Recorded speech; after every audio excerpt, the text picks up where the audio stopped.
بسم اللہ الرحمن الرحیم۔ السلام علیکم ورحمۃ اللہ وبرکاتہ۔ آج ہم اکابر صحابہ و صحابیات کے سلسلے میں جس شخصیت کا ذکر کرنے جا رہے ہیں وہ ہیں حضرت خبیب بن زید انصاری رضی اللہ تعالی عنہ۔ حضرت خبیب بن زید انصاری رضی اللہ تعالی عنہ نے ایک ایسی خوش نصیب گھر میں نشو و نما پائی جس کے ہر زاویے میں ایمان کی دل آویز مہک پھیلی ہوئی تھی، اور جس کے ہر ساکن کی دل میں اللہ و رسول صلی اللہ علیہ وسلم کے ہر حکم پر قربان ہونے کا جذبہ معجزن تھا۔ حضرت خبیب کے والد محترم زید بن عاصم رضی اللہ تعالی عنہ مدینہ منورہ کے مسلمانوں میں ممتاز مقام رکھتے تھے، اور یہ ان 70 خوش نصیب صحابہ کرام رضوان اللہ تعالی علیہم اجمعین میں سے ہیں جو بیعت عقبہ کے وقت موجود تھے۔ انہوں نے رسول اکرم صلی اللہ علیہ وسلم کے دست مبارک پر بیعت کا شرف حاصل کیا۔ ان کے ہمراہ بیوی بچے بھی تھے۔ ان کی والدہ ام عمارہ بنو مازن قبیلے سے تھی۔ یہ وہ پہلی خوش نصیب اور بہادر خاتون ہے جس نے دین الہی اور رسول مقدس صلی اللہ علیہ وسلم کی دفاع میں سب سے پہلے تلوار اٹھائی۔ ان کے بھائی عبداللہ بن زید انصاری نے غزوہ احد میں رسول اقدس صلی اللہ علیہ وسلم کے دفاع کی خاطر اپنا سینہ آگے بڑھایا تاکہ دشمن کی طرف سے جو تیر بھی آئے وہ ان کے سینے میں لگے اور رسول اکرم صلی اللہ علیہ وسلم کو کوئی خراش بھی نہ آئے۔ یہ ایمان پرور منظر دیکھ کر آپ صلی اللہ علیہ وسلم نے بے ساختہ ارشاد فرمایا، اہل بیت تم پر اللہ تعالیٰ کی برکتیں نازل ہوں، اہل بیت تم پر اللہ تعالیٰ کی برکتیں نازل ہوں۔ حضرت خبیب بن زید کے دل میں نور ایمان جلوہ نما ہوا اور یہ حلاوت ایمانی سے لذت آشنا ہوئی۔ یہ اپنے ماں باپ، خالہ اور بھائی کے ہمراہ مکہ معظمہ کی طرف روانہ ہوئے تاکہ ان 70 تاریخ ساز قدسی نفوس ہستیوں میں شامل ہو سکیں جنہیں بیعت عقبہ کی سعادت عظمیٰ نصیب ہوئی تھی۔ انہوں نے بھی اپنا ننھا سا ہاتھ آگے بڑھایا اور تاروں کی روشنی میں رسول اللہ صلی اللہ علیہ وسلم کے دست مبارک پر بیعت عقبہ کی سعادت حاصل کی۔ اس دن سے رسول اللہ صلی اللہ علیہ وسلم نے انہیں اپنے ماں باپ سے بھی زیادہ محبوب بن گئے اور اسلام انہیں اپنی جان سے بھی زیادہ عزیز ہو گیا۔ حضرت خبیب بن زید غزوہ بدر میں شریک نہ ہو سکے، اس لیے یہ اس وقت بہت چھوٹی عمر کے تھے اور نہ ہی انہیں غزوہ احد میں حصہ لینے کا شرف عظیم حاصل ہو سکا، اس لیے اس وقت بھی ابھی تلوار اٹھانے کے قابل نہ ہوئے تھے۔ لیکن اس کے علاوہ تمام غزوات میں رسول اللہ صلی اللہ علیہ وسلم کا بھرپور ساتھ دیا اور ہر غزوے میں شجاعت، تجربہ اور قربانی کی ناقابل فراموش داستانیں رقم کی۔ یہ تمام تر غزوات ایسے ہیں کہ اپنی عظمت اور جلالت شان کے باوجود ان کی تہ میں ایک عظیم مقصد پنہاں ہونے کے علاوہ کوئی داعیہ نہیں پایا جاتا۔ لیکن آپ کو ایک اسی دردناک داستان سنانا مقصود ہے جو انسانی ضمیر کو جھنجھوڑنے کا باعث بنتی ہے، اور اس نے عہد نبوت سے لے کر آج تک لاکھوں مسلمانوں کے دلوں میں لرزہ طاری کیا۔ یقیناً یہ داستان سن کر آپ بھی لرزہ براندام ہو جائیں گے، جیسا کہ اس کی دردناکی و اثر پذیری نے ہر دور کے لوگوں کو ہلا کر رکھ دیا۔ سن 9 ہجری میں اسلام اپنے جوبن پر تھا، اسلامی شان و شوکت اپنے عروج پر پہنچ چکی تھی۔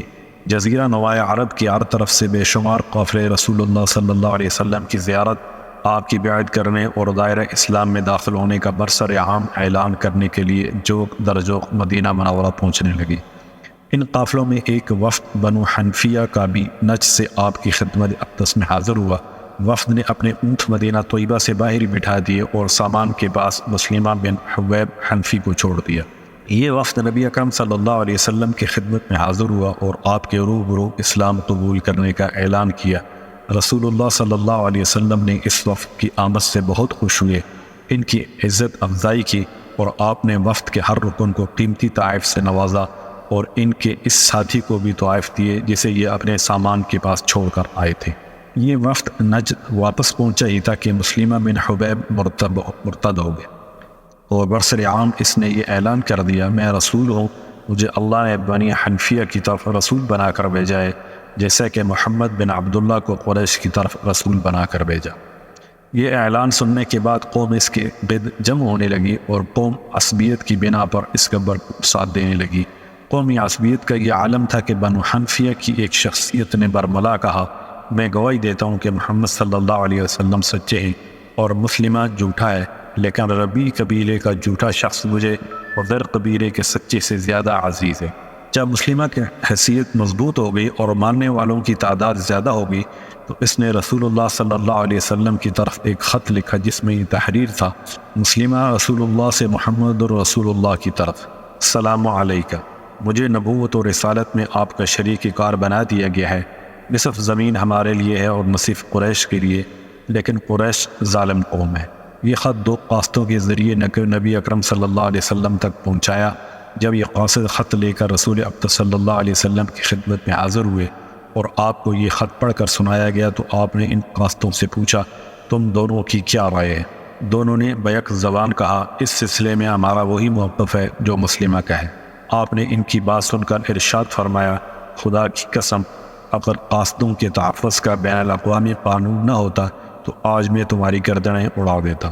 پھر آپ نے مسلموں کی طرف ایک خط لکھا جس میں یہ تحریر تھا: بسم اللہ الرحمن الرحیم، محمد الرسول اللہ کی جانب سے مسلمہ کذاب کی طرف، سلامتی ہو اس کے لیے جس نے ہدایت کی پیروی کی۔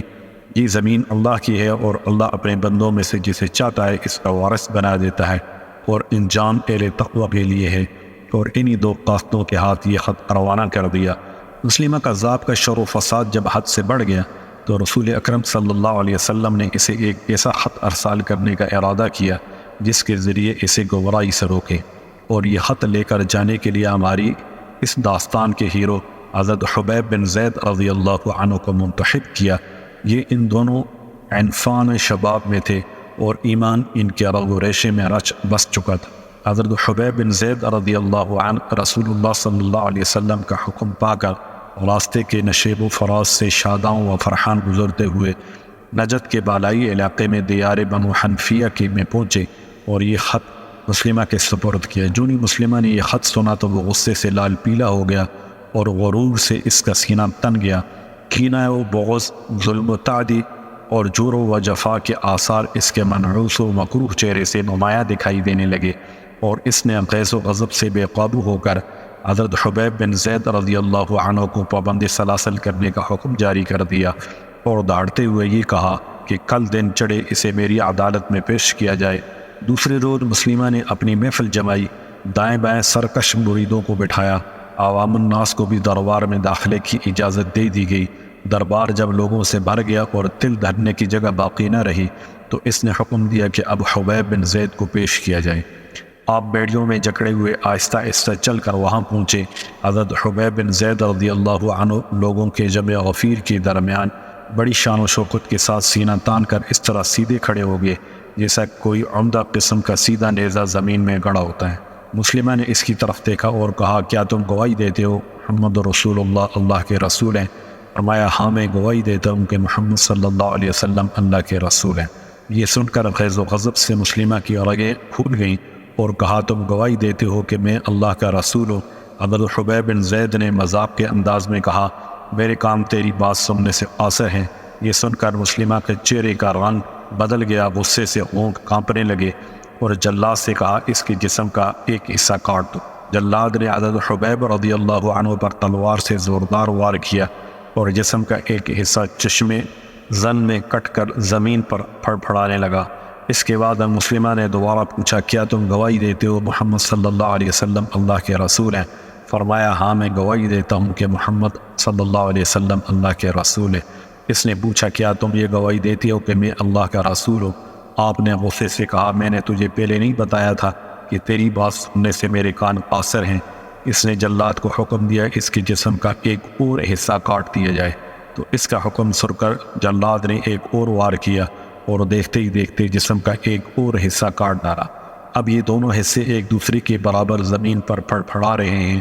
مجمع دم بخود ٹک ٹکی لگا کر یہ المناک منظر دیکھ رہا ہے۔ مسلمہ سوال کر رہا ہے، جلاد تلوار چلا رہا ہے اور حضرت حبیب دیوانہ وار کہہ رہے ہیں: میں گواہی دیتا ہوں کہ محمد صلی اللہ علیہ وسلم اللہ کے رسول ہیں۔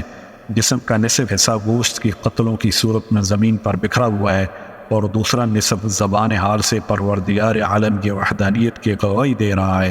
بالآخر ان کی پاکیزہ روح پرواز کر جاتی ہے اور ان کی پاکیزہ لبوں پر نبی اکرم صلی اللہ علیہ وسلم کا نام ہے، جن کے دست مبارک پر بیعت عقبہ کی سعادت حاصل کی۔ سلطان دو جہاں صلی اللہ علیہ وسلم کا پاکیزہ نام مسلسل ان کی زبان پر حاوی ہے۔ حضرت حبیب بن زید کی شہادت کی خبر ان کی والدہ ماجدہ کو ملی تو ارشاد فرمایا: اسی لیے تو میں نے اپنے بیٹے کو تیار کیا تھا۔ اللہ تعالیٰ کے عام ثواب کی طالب ہوں۔ بچپن میں میرے بیٹے نے رسول اقدس صلی اللہ علیہ وسلم کی دست مبارک پر بیعت عقبہ کی اور آج اس کا حق ادا کر دیا، اور اگر اللہ تعالیٰ نے مجھے قدرت دی تو میں مسلمہ کو عبرتناک انداز میں موت کی گھاٹ اتاروں گی کہ اس کی بیٹیاں سینہ کوبی پر مجبور ہو جائیں گی۔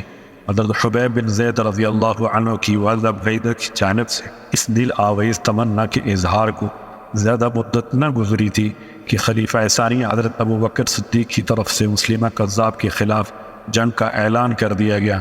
مسلمان وفور شوق سے چوپڑیاں بھرتے ہوئے مسلمہ کذاب سے نبض آزما ہونے کے لیے روانہ ہوئے۔ لشکری اسلام میں بنو مازن قبیلہ کی معزز و غیور خاتون حضرت حبیب بن زید کی والدہ ماجدہ نے اپنے بیٹے عبداللہ بن زید کے ہمراہ شامل ہوئی۔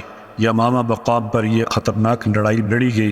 میدان کارزار میں یہ غیور جرأت و شجاعت کا پیکر بنے ہوئے للکار رہی تھی، اللہ کا دشمن کہاں ہے؟ مجھے اللہ کے دشمن کا پتہ بتاؤ۔